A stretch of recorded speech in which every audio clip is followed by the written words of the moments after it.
Economics का chapter second start करते हैं क्लास 9th। अब देखो, जो हमारी पॉपुलेशन होती है, मतलब इंडिया की जो पॉपुलेशन होती है या कोई भी कंट्री की जो पॉपुलेशन होती है, उसको नॉर्मली लाइबिलिटी माना जाता है। क्यों? क्योंकि ज़्यादा पॉपुलेशन होगी तो ज़्यादा डिमांड होगी चीज़ों की, ज़्यादा कचरा होगा, तो लाइबिलिटी माना जाता है। पर अगर उस पॉपुलेशन को अच्छे से ट्रेन किया जाए, एजुकेट किया जाए और उसकी हेल्थ का ध्यान रखा जाए, तो वो एक एसेट बन सकती है। ठीक है। तो पीपल एज रिसोर्स का मतलब यही है कि लुकिंग एट पॉपुलेशन, पॉपुलेशन को ऐसे देखना कि वो एक एसेट है, ना कि एक प्रॉब्लम है। उसे हम क्या बोलते हैं? People as a resource. अब ह्यूमन कैपिटल का मतलब क्या होता है? ह्यूमन कैपिटल का मतलब होता है पीपल हु हैव नॉलेज, जिसके पास में नॉलेज है, स्किल्स है, ताकि वो एक प्रोडक्टिव काम कर सके। Such people are called human capital. तो कोई भी इंसान जिसके पास नॉलेज और स्किल्स होती है, उसे ह्यूमन कैपिटल बोला जाता है। ठीक है। अब ह्यूमन रिसोर्स कब ह्यूमन कैपिटल में बदलता है? जब उसके पास में अच्छी एजुकेशन और हेल्थ केयर फैसिलिटीज़ होती है। तो चलो अब एक बार देखते हैं इकोनॉमिक एक्टिविटीज़ कितने तरह की होती है, इकोनॉमिक एक्टिविटी होती क्या है। इकोनॉमिक एक्टिविटी वो एक्टिविटी होती है जो प्रोडक्शन में कंट्रीब्यूट करती है।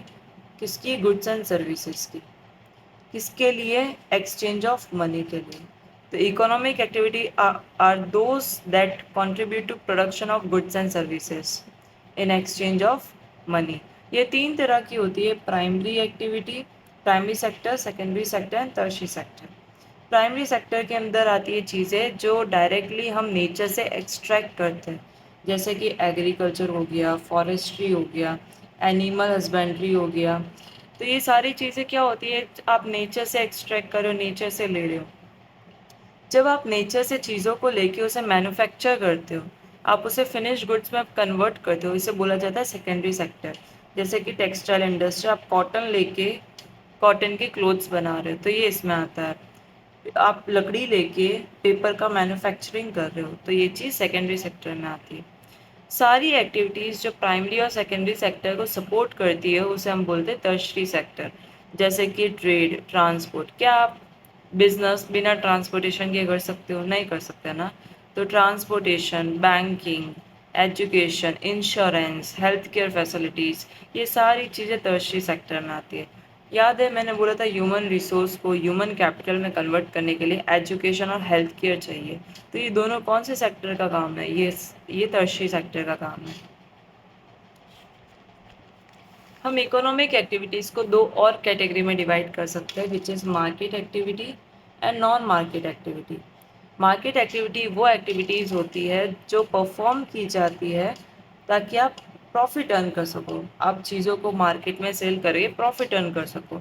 और नॉन मार्केट एक्टिविटीज़ वो होती है जो आप खुद के कंजप्शन के लिए काम करते हो। जैसे आपने खेत में अनाज उगाया बट खुद के कंजप्शन के लिए उगाया, तो वो किस में आएगा? नॉन मार्केट एक्टिविटी में आएगा। या फिर आपने कोई भी चीज़ बनाई पर आपने खुद के घर के लिए या खुद के लिए वो चीज़ बनाई है, तो उसे नॉन मार्केट एक्टिविटी बोला जाता है।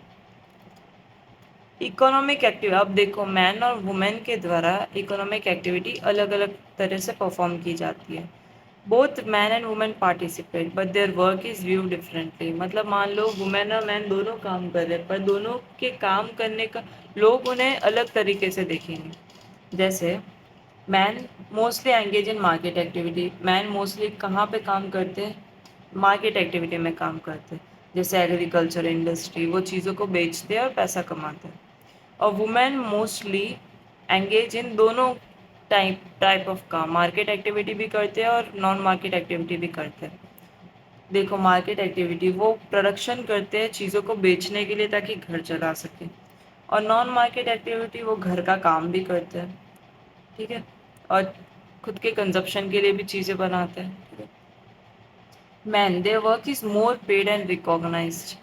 उनका काम ज़्यादा पेड होता है, मतलब एक ही काम है, वुमेन और मैन दोनों कर रहे हैं, एक जैसा कर रहे हैं, फिर भी मैन को सैलरी ज़्यादा मिलेगी, मैन को वेजेस ज़्यादा मिलेंगे और इनको नेशनल इनकम में रिकॉग्नाइज किया जाता है, बट वुमेन को नहीं किया जाता है। वुमेन की चीज़ों, वुमेन के काम की वैल्यू अंडर वैल्यूड रहती है। मतलब इसको अगर 10,000 मिल रहे हैं तो इसको 8 ही मिलेंगे या 7 ही मिलेंगे सेम काम के लिए, सेम टाइम के लिए। अब क्वालिटी ऑफ पॉपुलेशन दो चीज़ों पर डिपेंड करती है। मैंने पहले भी बताया था, ह्यूमन कैपिटल को, ह्यूमन रिसोर्स को ह्यूमन कैपिटल में बदलने के लिए एजुकेशन और हेल्थ चाहिए होती है। तो हम सबसे पहले एजुकेशन की बात करते हैं, ठीक है। एजुकेशन एजुकेशन से पहले हम एक टर्म को समझते हैं जिसका नाम है लिटरेसी रेट। लिटरेसी रेट का मतलब क्या होता है? The total percentage of population of an area, मतलब एक पर्टिकुलर एरिया में एक पर्टिकुलर टाइम में कितनी साल के बीच में 7 इयर्स और अबो में कितने बच्चे पढ़ लिख सकते हैं, उसे हम क्या बोल सकते हैं? लिटरेसी रेट बोल सकते हैं। मतलब मान लो 10 बच्चे एक पर्टिकुलर एरिया में रहते हैं 2024-25 में, तो उस 10 बच्चे में से अगर 6 बच्चे अच्छे से पढ़ लिख सकते हैं, समझ सकते हैं, तो उसे हम बोलेंगे लिटरेसी रेट, मतलब 60% उस जगह की लिटरेसी रेट हो जाएगी, ठीक है। तो हम इंडिया की बात करते हैं। इंडिया में कैसे लिटरेसी, 1958 में सिर्फ 18% लिटरेसी रेट थी, मतलब बहुत कम लोग पढ़ लिख पाते थे। पर 2020 में या 2024-25 का सेंसर ये भी देखिए, हम सर्वे देखे तो 77.7% लोग पढ़ लिख सकते हैं, ठीक है। अब ऐसा नहीं है कि मैन और वुमेन सेम परसेंटेज में आते हैं। नॉर्मली यहाँ पे देखो, मैन मैन की लिटरेसी रेट ज़्यादा है वुमेन की लिटरेसी रेट से, ठीक है। अर्बन एरिया मतलब सिटीज़ वगैरह में 16% लोग ज़्यादा लिटरेट होते हैं as compare to rural area, ठीक है। हाईएस्ट लिटरेसी रेट केरला में है 96.2%, विच इज़ सो हाई, ठीक है। और लोएस्ट लिटरेसी रेट बिहार में है which is 70.9%, which is very low, जिसकी वजह से बिहार आपने देखा ही होगा बहुत अनडेवलप्ड स्टेट है। अब इस चीज़ को सुधारने के लिए गवर्नमेंट के क्या क्या प्रोग्राम्स थे? गवर्नमेंट का पहला प्रोग्राम था सर्व शिक्षा अभियान। क्या नाम है? सर्व शिक्षा अभियान। ये क्या करता है? फ्री एंड कंपल्सरी एजुकेशन देता है 6 से 14 साल के बच्चों को, ठीक है। फिर मिड डे मील प्रोग्राम भी गवर्नमेंट ने लॉन्च किया था। इसमें क्या करते थे, आफ्टरनून का खाना ना बच्चों को फ्री ऑफ कॉस्ट स्कूल में ही दिया जाता था, ताकि बच्चे जो खाना खाने के लिए घर जाते थे और वापस आते ही नहीं थे, तो ये इनकी एब्सेंटिज्म ज़्यादा बढ़ाता था। तो ये दो कारणों से किया गया था। एक तो पहला तो अटेंडेंस तो है ही है, और उसके साथ में बच्चों का न्यूट्रिशन अच्छा रहे, वो हेल्दी रहे, इसलिए भी किया गया था। तीसरा, government focused on higher education students. 8 से 23 साल के बच्चों के लिए, 18 से 23 साल के बच्चों के लिए, मतलब जो कॉलेज के स्टूडेंट्स हैं, उनके लिए बहुत सारी यूनिवर्सिटीज़ ओपन की थी गवर्नमेंट ने, कॉलेजेस ओपन किए थे, ताकि वो अच्छी एजुकेशन उन्हें मिल सके, ठीक है। एक नवोदय विद्यालय करके एक चीज़ थी। इसका मतलब ये था कि ये हाउसिंग मतलब बोर्डिंग स्कूल्स थी, ठीक है। ये एजुकेशन लेवल को इंक्रीज करने के लिए एक अल्टरनेटिव स्कूलिंग सिस्टम था, मतलब बच्चे वहीं रहते थे, वहीं पढ़ते थे और वहीं सोते थे, ठीक है। और एक इनके लिए था talented students of rural areas. Rural area से जो भी टैलेंटेड स्टूडेंट्स होते थे, जो भी केपेबल स्टूडेंट्स होते थे, उनके लिए नवोदय विद्यालय ओपन किए गए थे।